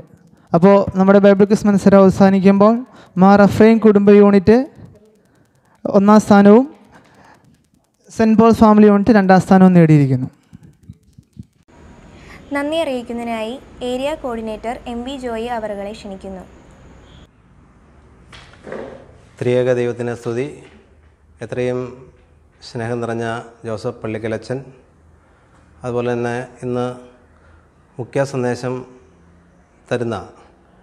നൽകിയ ഏറ്റവും ആദരണീയനായ ഷിബു ചെറിയാനച്ചൻ, മാതാപിതാക്കളെ, സഹോദരി സഹോദരങ്ങളെ എല്ലാവർക്കും ഈ സമയത്ത് സന്ധ്യാവന്ദനം അറിയിക്കുന്നു. നമ്മുടെ ഓൺലൈൻ കുടുംബ യൂണിറ്റിൻ്റെ 2ാം ഘട്ടം ആരംഭിച്ചു. ആദ്യത്തെ യൂണിറ്റ് യോഗങ്ങളെല്ലാം വളരെ ഭംഗിയായി നടത്തപ്പെടുകയുണ്ടായി. തുടർന്നും അത് ഭംഗിയായി നടക്കുന്നതിന് നിങ്ങളുടെ എല്ലാവരുടെയും സഹകരണമുണ്ടാകണം. എല്ലാവരും അതിൽ സഹകരിക്കണം, പ്രാർത്ഥിക്കണമെന്ന് വളരെ സ്നേഹത്തോടെ നിങ്ങളെ ഓർമ്മപ്പെടുത്തുകയാണ്. എന്നിൽ നിക്ഷിപ്തമായിരിക്കുന്ന കടമ എല്ലാവർക്കും നന്ദി രേഖപ്പെടുത്തുക എന്നുള്ളതാണ്. ആദ്യമായി നമ്മുടെ ഈ യൂണിറ്റിൻ്റെ അധ്യക്ഷ പദം അലങ്കരിച്ച് അധ്യക്ഷ പ്രസംഗം നടത്തി നമ്മെ അനുഗ്രഹിച്ച ഏറ്റവും ആദരണീയനായ ജോസഫ് പള്ളിക്കലച്ചനോടുള്ള നന്ദി 3 യൂണിറ്റുകളുടെ പേരിലും ഞാൻ ഈ സമയത്ത് അറിയിക്കുകയാണ്. അതുപോലെ തന്നെ ഇന്ന് മുഖ്യ പ്രഭാഷണം നടത്തി നമ്മെ അനുഗ്രഹിച്ച നമ്മുടെ ഇടവകയിലെ സഹവികാരിയായിരുന്ന ഏറ്റവും ആദരണീയനായ ഷിബു ചെറിയാനച്ചനോടുള്ള ഹൃദയംഗമായ നന്ദി ഈ സമയത്ത് അറിയിക്കുന്നു. അതുപോലെ തന്നെ യൂണിറ്റ് യോഗങ്ങൾക്ക് നേതൃത്വം കൊടുത്തുകൊണ്ടിരിക്കുന്ന നമ്മുടെ വികാരി അച്ഛൻ തോമസ് പോളച്ചൻ, സഹവികാരിമാർ അവരോടും എൻ്റെ ഈ യൂണിറ്റുകളുടെ പേരിലുള്ള നന്ദി വളരെ സ്നേഹത്തോടെ അറിയിക്കുകയാണ്. കൂടാതെ ഇന്ന് ഇവിടെ നടന്ന ബൈബിൾ ക്വിസ് മത്സരത്തിലും ബൈബിൾ ടെസ്റ്റിലും പങ്കെടുത്ത 3 യൂണിറ്റിലെ എല്ലാ അംഗങ്ങൾക്കുമുള്ള വളരെ സ്നേഹം നിറഞ്ഞ നന്ദി അറിയിക്കുന്നു. അവരെ ഇതുമായി ബന്ധപ്പെട്ട് വിളിക്കുമ്പോൾ വളരെ സന്തോഷത്തോടുകൂടെ അത് ഏറ്റെടുക്കുകയും സമയാസമയങ്ങളിൽ വന്ന് അത് നിർവഹിക്കുകയും ചെയ്യുന്ന എല്ലാ യൂണിറ്റ് അംഗങ്ങളോടുള്ള നന്ദി ഈ സമയത്ത് അറിയിക്കുകയാണ്. ഇന്ന് ബൈബിൾ ക്വിസ് മത്സരത്തിന് നേതൃത്വം നൽകിയ എത്രയും സ്നേഹമുള്ള എബിൻ എബ്രാഹത്തിനും, അതുപോലെ തന്നെ ബൈബിൾ ടെസ്റ്റിന് നേതൃത്വം കൊടുത്തിയ ബഹുമാനപ്പെട്ട ജിബു ഐസക്കിനോടും പ്രത്യേകമായ നന്ദി ഈ സമയത്ത് അറിയിക്കുന്നു. അതുപോലെ തന്നെ സാങ്കേതിക സഹായം ചെയ്യുന്ന ഫെബിൻ ജേക്കബ്, തോമസ് കെ അനിൽ എന്നിവരോടുള്ള നന്ദി ഈ സമയത്ത് അറിയിക്കുകയാണ്. കൂടാതെ ഈ ഓൺലൈൻ പ്രോഗ്രാം കണ്ടുകൊണ്ടിരിക്കുന്ന എല്ലാ ആളുകൾക്കും, 3 യൂണിറ്റിലെ എല്ലാ അംഗങ്ങൾക്കും, എല്ലാ മാതാപിതാക്കൾക്കും കുഞ്ഞുമക്കൾക്കും നന്ദി രേഖപ്പെടുത്തിക്കൊണ്ട് ഞാൻ എൻ്റെ ഈ കർത്തവ്യത്തിൽ നിന്ന് വിരമിക്കുന്ന ദൈവത്തിരുനാമം മാത്രം മഹത്വപ്പെടട്ടെ. ബഹുമാനപ്പെട്ട അച്ഛൻ്റെ സമാപന പ്രാർത്ഥനയോടെ ഈ യോഗം നമുക്ക് അവസാനിപ്പിക്കാം. നമുക്ക് യോഗം അവസാനിക്കുകയാണ്. നമുക്ക് എല്ലാവർക്കും എഴുന്നേറ്റ് ഇന്ന് ദൈവം തന്ന അനുഗ്രഹങ്ങളെ, തന്നിട്ടുള്ള വചനത്തിൻ്റെ ആ സമ്പുഷ്ടതയെ നമ്മുടെ ജീവിതത്തിൽ പകർത്താൻ തക്കവണ്ണം ഇടയാകട്ടെ. നമുക്ക് എഴുന്നേറ്റ് പ്രാർത്ഥിച്ച് അവസാനിപ്പിക്കാം. സ്തോത്രം സ്തോത്രം കർത്താവേ, സ്തോത്രമതായിരമായി അനവധിയായി സ്തോത്രം നാഥ. കൃപ വേണം ഞങ്ങളിലെന്നും. Barack more. പിതാവാം ദൈവത്തിൻ്റെ സ്നേഹം തൻ്റെ ഏകജാനൃപയും പൂർണ്ണവും പരിപൂർണമാക്കുന്ന പരിശുദ്ധ സമ്മത ആവാസവും നാം എല്ലാവരുടെ മേൽ നാം കേട്ട വചനത്തിന്മേലും എക്കാലം ഉണ്ടായിരിക്കുമാറാകട്ടെ. ആമീൻ.